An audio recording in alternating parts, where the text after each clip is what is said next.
की शिक्षा पर TSR सुब्रमण्यम समिति की रिपोर्ट 2016। भारत में शिक्षा प्रणाली में सुधार की आवश्यकता पर ध्यान केंद्रित किया।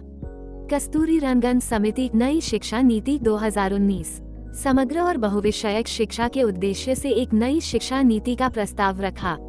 न्यायमूर्ति के माथुर आयोग 7वां वेतन आयोग 2014 केंद्र सरकार के कर्मचारियों के वेतन ढांचे की समीक्षा की और वेतन वृद्धि के लिए सिफारिशें की।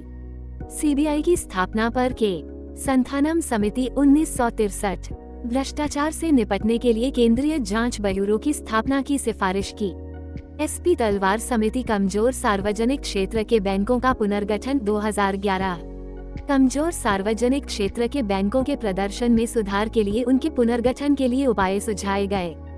शहरी सहकारी बैंकों के लिए मराठे समिति की सिफारिशें 2009 शहरी सहकारी बैंकों के लिए विनियामक ढांचे पर ध्यान केंद्रित किया। बैंकिंग पर्यवेक्षण पर बेसल समिति 1974 वित्तीय प्रणाली की स्थिरता को बढ़ाने के लिए बैंकिंग पर्यवेक्षण के लिए मानक स्थापित किए।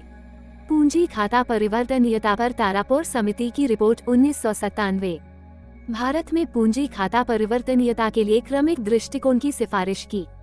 RBI की मौद्रिक नीति को संशोधित करने और बढ़ाने के लिए उर्जित पटेल समिति 2014 RBI की मौद्रिक नीति ढांचे में सुधार का सुझाव दिया।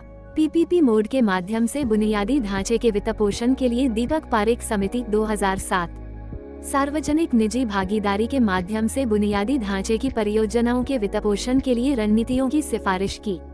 IDBI का पुनर्गठन करने वाली अथरेया समिति 2005 भारतीय औद्योगिक विकास बैंक के लिए पुनर्गठन उपायों का सुझाव दिया। काले धन की जांच के लिए MB शाह समिति 2014 विदेशों में रखे काले धन के मुद्दे की जांच की और इससे निपटने के उपाय सुझाए।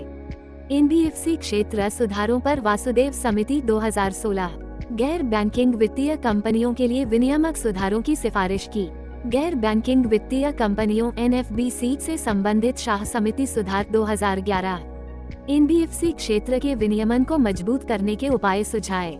भारत में क्षेत्रीय ग्रामीण बैंकों की वित्तीय स्थिति का विश्लेषण करने के लिए के चक्रवर्ती समिति 2011 क्षेत्रीय ग्रामीण बैंकों की वित्तीय स्थिति की जांच की और सुधार के सुझाव दिए।